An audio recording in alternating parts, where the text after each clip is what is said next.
Hi, are we live? Oh my God, we're live. We are. Hi, everybody. It's Randy Rainbow, and thank you so much for joining my live signing.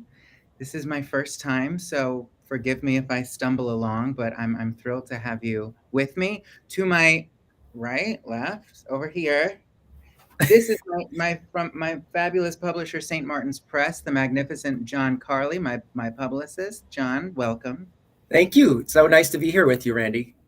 And John's going to be moderating a little bit, I think asking a few of the questions that y'all submitted and taking some questions that come in live as we go.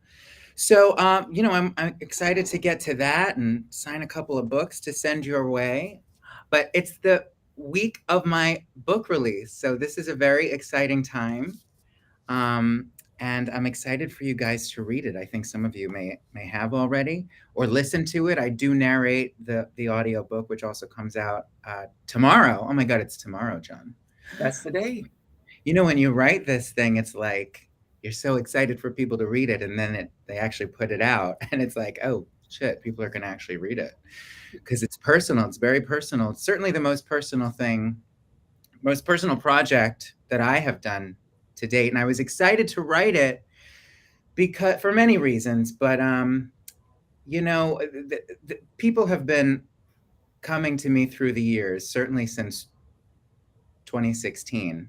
I've heard from various publishers asking if I would be interested in writing books, and they were always, sort of novelty comedy books like Trump jokes or, a book about. I got an offer to write a book about why I love Andrew Cuomo. Thankfully, I turned that one down. We'll get into that later, but they were always novelty and comedy and really in character. And this was the first time that I uh, was asked. I guess if you hang around long enough, this happens. But St. Martin's Press asked me to write a book about me, and they wanted to know about my personal story.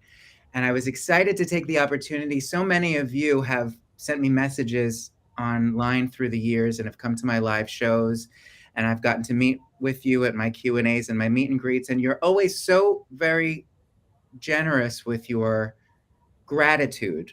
I know that to many of you who've been following me, I'm the guy who got you through Trump or got you through the pandemic or got you through, some of your own personal struggles. And that is the greatest compliment you can pay me because I feel that that's what I'm trying to do is, use comedy to get us through whatever we're facing. But I realized that many of you really didn't know me. You've come to know me through this kind of two-dimensional persona, comedic scripted version of me, and certainly that's a part of me. I am campy and I do break into show tunes frequently, but it's not all of me.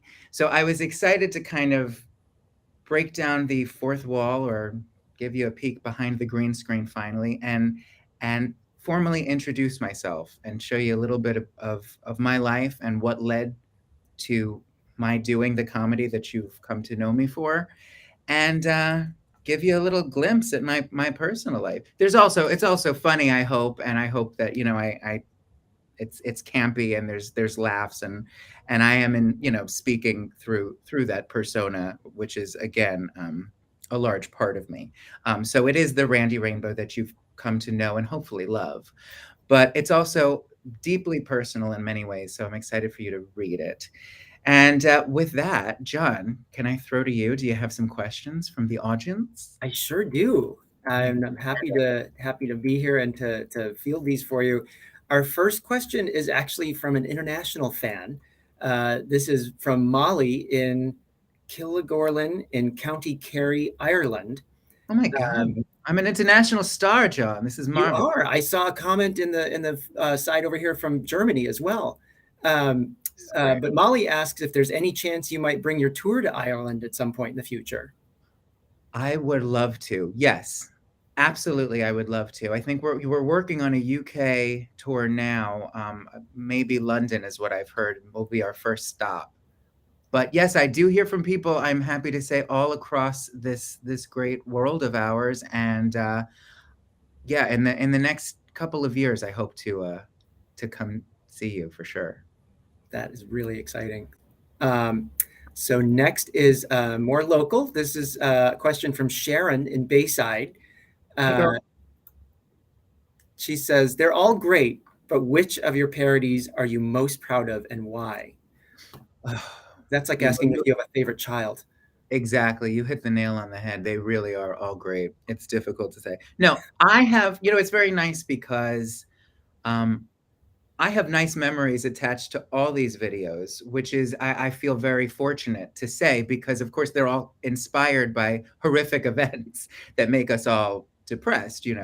Um, but because of the nature of the material, I try to turn it into a comedic musical production number, which is a joyous thing for me.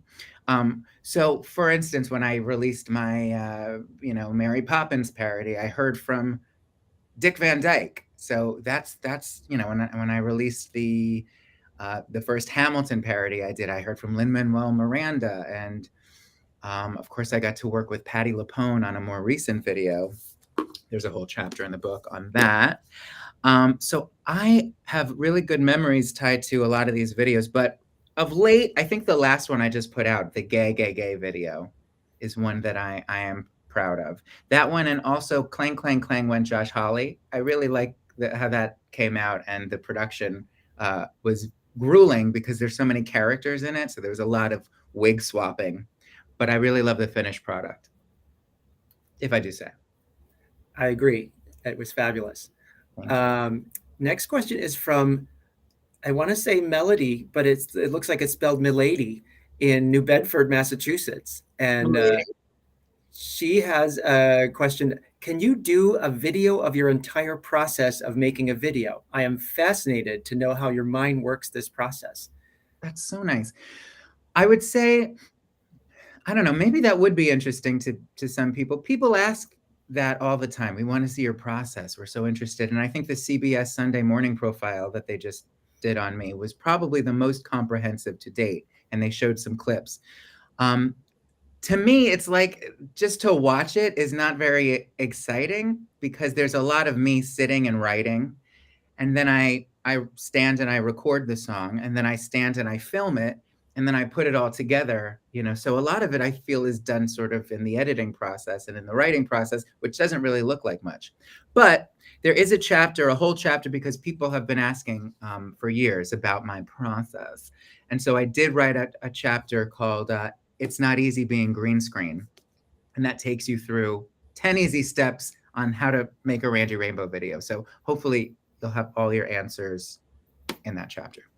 I love that chapter. And I thought it gave you such an appreciation for the amount of time and work it took to put these things together that, when you watch it, it looks like you do it so easily. And the speed with which you had to put them together, especially during the Trump administration, when there was like a new headline every 5 minutes and you had to do it before it got stale. Well, that was a very good training grounds, the Trump years, because like you say, not, and there is still plenty to talk about these days, as I don't have to tell you, there's plenty to spoof. However, with Trump, it was a specific headline every single day. He would like one day it had to be, Mary Poppins, because he said, like, brag, or one day, and the next day it had to be like a totally different direction. So those I had to really churn out overnight. Like I didn't sleep for 4 years. Now things while there's plenty to spoof, I would say that the headlines are a little more ever topical, so I can give myself a little bit more of a production schedule and take a week to produce a video like a normal person, and that in turn has sort of allowed me to enjoy the process a little bit more. So I'm having more fun doing this than I ever have before. Great. Our next question is from Melissa in Waterford, New York. And she asks, when and how were you first inspired to write a political song parody?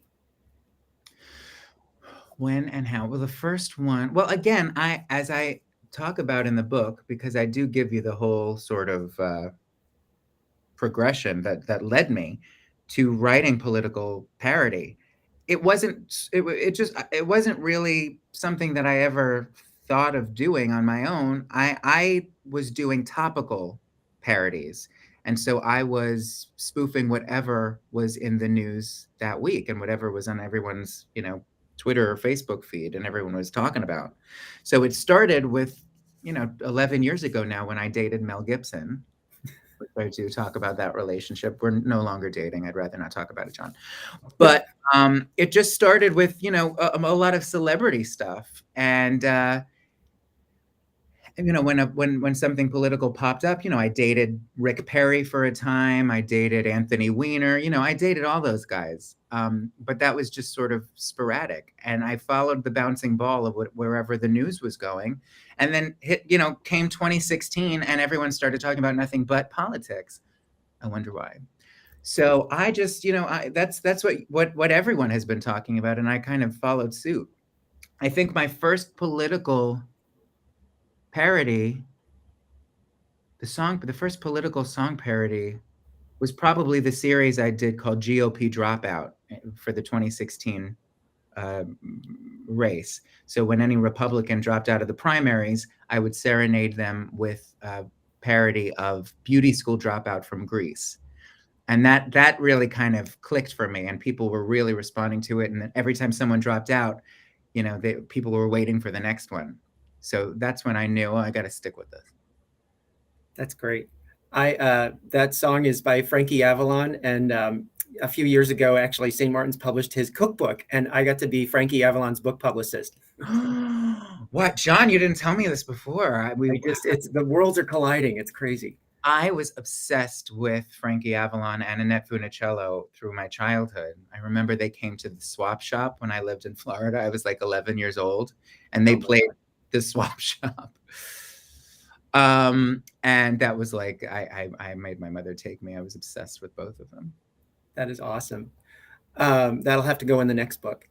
Of course, the Beauty School Dropout that I really was inspired by as a kid was the Billy Porter version from the 90s Grease revival, which is the best revival ever done of Grease in the world. If you don't have that cast album, go now. Billy Porter is phenomenal. Ugh, heaven. Jeremy in Ohio asked, you did touch on this a bit in our opening, but more just about the timing of the book and what inspired you to come out with it at this time. Was it just that the publisher came to you at that time, or yeah? You had the... Well, it was a perfect storm, really. I mean, I'm trying to think. Had we gone into lockdown? I don't even remember. I think we were just at the beginning of the pandemic. Yes, we were. So certainly, I had time to do it. Also, I feel like even a year ago, I had been talking to other publishers who maybe were interested in a similar kind of idea, but so much had happened in that year that I really felt like I had arrived at a place where I finally had a story to tell. A year, 2 years ago, even, I felt like, I was going to be more comedy. It was going to be just some sort of short essays, not really like it wouldn't have like an arc. An arc, yeah, or it wasn't going to be so. I can't think of words. I haven't had lunch yet, but when it's in order, but chronological story that I told in this, which sort of started with my childhood and led through Trump, through the pandemic, and where I've arrived now. So it just felt like it was a perfect time to do it, and it was the 10th anniversary of my relationship with Mel Gibson. So I thought also that was a nice way to commemorate the occasion. That is the perfect time. Yeah. So he didn't actually date everybody, by the way. I don't condone any of his behavior. Thank you. Go ahead. Tyler in California asked, how did you begin a career in singing and comedy? Well, if you read my book, I come from a very show busy family, and there's lots of musicians. And since I'm 6 years old, my father used to take me to his, he was a wedding singer and a musician, and I was always put on stage. And I was put into ballet lessons at 6 years old. So as a kid, I was always doing some sort of performance, and it was very encouraged, certainly by my mother, who you'll meet in the book, who was trying very hard to raise the gayest kid on Long Island, and she succeeded. And she would put me to bed with cast recordings to Oklahoma and The Music Man. And so that really inspired it. And then I just, I kept going. I mean, ironically, I moved to New York at 22, and I go through this in the book as well, and didn't start pounding the pavement like most of my friends did. You know, they graduated high school and started auditioning for Broadway shows. But as you'll learn in the book, I was so, riddled with insecurity. I was a very young 22-year-old. I was still covered in amniotic fluid, and I really had to kind of just find my way. So it came back into my life, thanks to really social media and YouTube, when I was able to produce myself. That's great. Victoria down in Florida asks, what is a day in the life look like for you? What does a day in the life look like for you? Oh, it's so glamorous, John. It varies. That's one of the nice things about this job that I have now, is that every day is something new. So one day I'll be recording a song and working on filming and my production schedule, and then one day I'll be schlepping around the country doing my live tour, which is so fun. Starting tomorrow, I kick off this book tour. And of course, if people want to see me live, I guess we should say they can go to my website and get tickets for the book tour. I'm coming all across the country.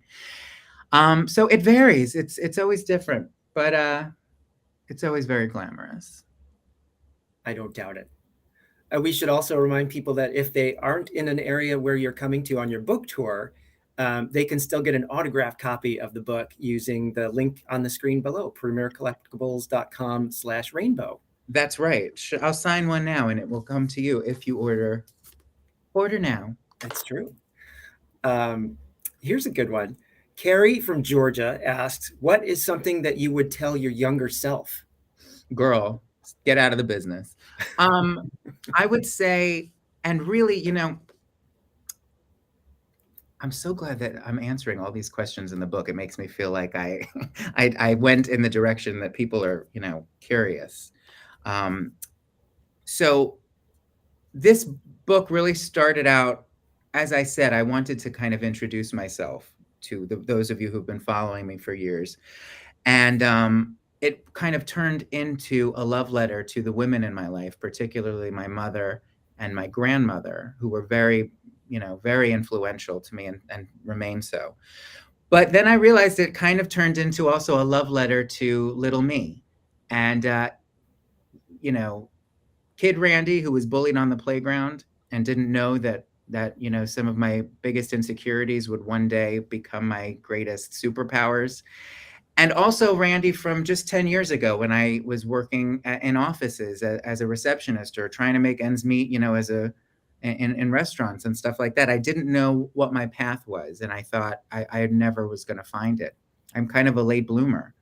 So I would say to myself what I hope I said in this book, which is just stick with it, calm down, and just follow your heart and listen to those voices in your head, and you'll find your way. Because I'm a worrier, so I spent a lot of time, and I still do, being anxious and not knowing, is this the right thing, and what's my path, and all of that. And it turned out that eventually, once I shut up and just started doing what I love, because what I'm doing now, these videos are a pure, example of everything that I love, and I am performing material that I love and musical comedy, and I'm singing things that I wouldn't necessarily get to do in the professional mainstream worlds. So I'm just doing things that bring me joy, and it turns out that was the secret all along. I love that. That is sound advice for anybody, but it's reading the book, you really see that that path and your discovery of following the things that really brought you joy, and how it actually ultimately brought you to this place where you want to be today. And that was it. Because it was very satisfying. So many years there, even in the Mel Gibson days, any young comedian trying to find his path, find his angle, I was like, should I do more pop culture? Should I and ultimately, yes, there's I do still cover topical things that people want to hear about and want to talk about. But at the heart of every video I do is really just me playing dress up and escaping to a world of fantasy and singing and having a wonderful time. Yeah, you kind of hit the jackpot with that. There you go. So Lisa from Lacey, Washington asks 2 questions. Number 1, when are you running for president? And 2, who will be your VP? Oh my God. Well, you must have thought about this. Probably my cat Tippy will be VP, who's sleeping here. If she wakes up, I know I have lots of Tippy fans in the house. So I don't know. I'm hoping, I'm thinking probably 2024 is not too soon. And I don't want to, I think that I can probably safely, without giving any too much information, because there's really none to be had. But I'm hoping to maybe do some kind of big splashy show, perhaps here in New York in 2024, that I'm hoping will be called Randy Rainbow for President. So that's all I'll say. We're working on it now. And it will be my official kind of announcement that I will be president. I think you will make a lot of people very happy if that happens. Me too. Here is Kathy from State College, Pennsylvania, says, how does it feel to know your humor and talent have brought so much laughter and joy to many, many people during some of the worst times in the country's history, like the pandemic? Again, it's the best compliment you could pay me, because it's exactly what I'm hoping to do. You know, I mean, humor, comedy, music, that is what saved my life so many times and got me through my childhood and got me through, still gets me through tough times. So, you know, I said to myself, if I'm going to try to put myself out there and do this professionally, or do this, you know, and try to get people to watch it, I don't want it to be, I want to have a purpose. I really want to find the purpose. And ultimately what I'm doing is what, like my grandmother, my nanny, who I talk about so much in the book, did for me on so many occasions in my childhood. And she instilled this comedy philosophy of, if you can laugh at it, you can get through it, which is very Joan Rivers of her, because she basically was Joan Rivers. So if I can use that to help anyone through these unimaginable times, I mean, it's very satisfying. And I thank everybody for always being so generous, again, with their gratitude. Back at you. Because it's very cathartic for me too, John. I mean, when things happen, as I said, I am an anxious person. So I would, you know, if I didn't have this creative outlet, which is very cathartic, I can make jokes and sing songs about it, which brings me joy. Because otherwise I would just be drunk in a corner for 5 years. Like a lot of us cope that way. And there's nothing wrong with that. It's fine. And if you do that, I'll join you, you know, anytime. But it's nice to have it this way too. Absolutely. A question from Rachel in Hamden, Connecticut, asks, where did your original pink glasses, you know I have a pair, come from? And what made you decide to incorporate them in your videos as a signature look? Well, if you read chapter, I feel like such a douche, like referring to my book, but that's what we're here for, right? So like, I'm gonna tell you that if you read if you turn in your books to chapter 19, it is called Pink Glasses. And I give you the whole origin, but just the Cliff's Notes, it was just like a cheap sight gag. And I happened to find this pair of pink glasses in a bag of Halloween junk in my closet. And I was doing one of my earlier political spoofs where I was pretending to interview Hillary Clinton or somebody. I forget who it was. And I just thought it would be funny if, in a serious moment, the way like Anderson Cooper does, or like any serious journalist does, when it's time to like get serious and ask a real question, they usually put their glasses on. And I thought it would be just a sight gag, just a funny sight gag, if these were the glasses that I put on. And shockingly, they took on a life of their own, and people started mentioning them in the comments, and they became their own character. So I had to keep doing it. And now they're available on randyrainbow.com if you'd like your own pair. That's making a lot of people happy too. And look, I have every pink you could imagine. So they're all over my apartment. Billy from Jacksonville, Florida says, let's cut the shit. When is your one-man show making it to Vegas on the big stage? P.S. Thank you for all the joy you bring to millions of people. You are talented beyond your years. Thank you. And I'm very young, so I know what you mean by that. Well, funny you should ask because I'm coming to Vegas this spring. John, you don't happen to know when I'm going to Vegas, do you? You don't have my whole calendar there. You're not responsible for everything I do. I could look it up, but I don't have it right in front of me I'm, at this very second. Give me 2 seconds. I'll scroll and find it. It's coming. It's coming. But yes, I'm playing the Venetian in Vegas on May 6th.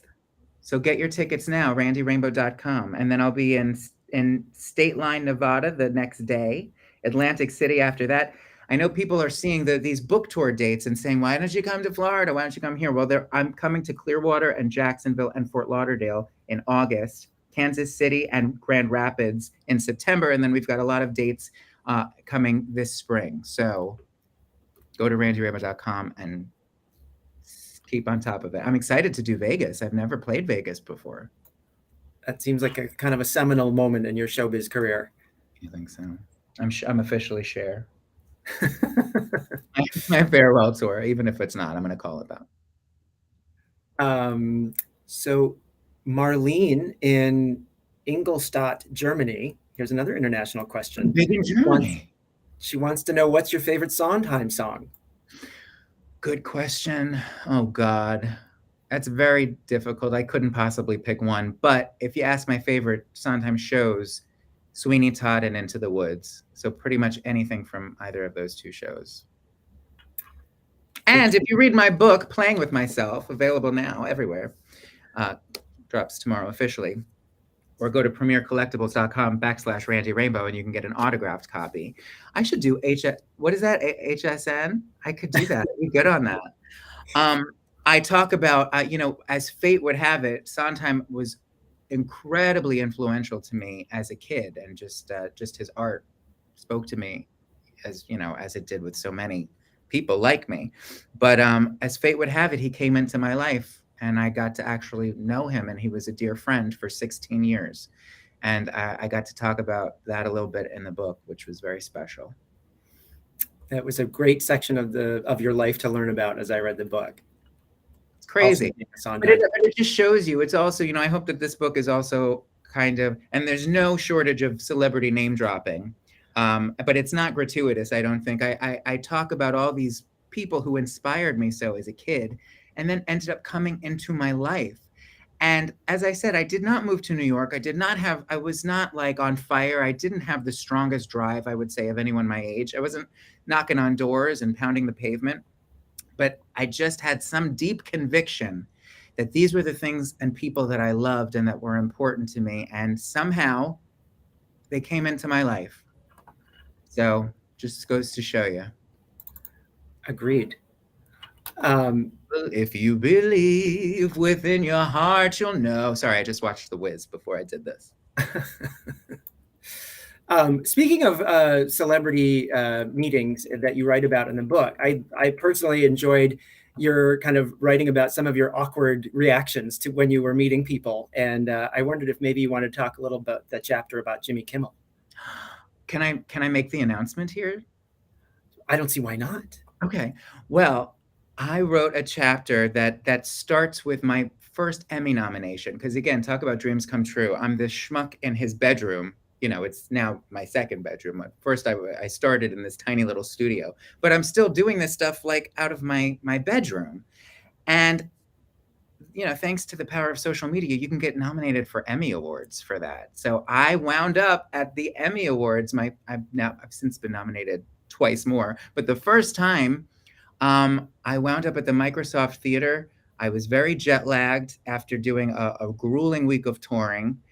And I was kind of shocked that it was true. I kind of expected to show up, it's the Creative Arts Emmys, which is the night before the one that they televise for everybody. But I kind of secretly thought that it was just going to be like, at someone's house with like balloons on the mailbox or at a Applebee's or something, which would have been totally fine with me. But it was actually in the Microsoft Theater. And Kim Kardashian was there and RuPaul, and I was seated in the front row right next to Jimmy Kimmel. And my mother was my date that night, obviously. And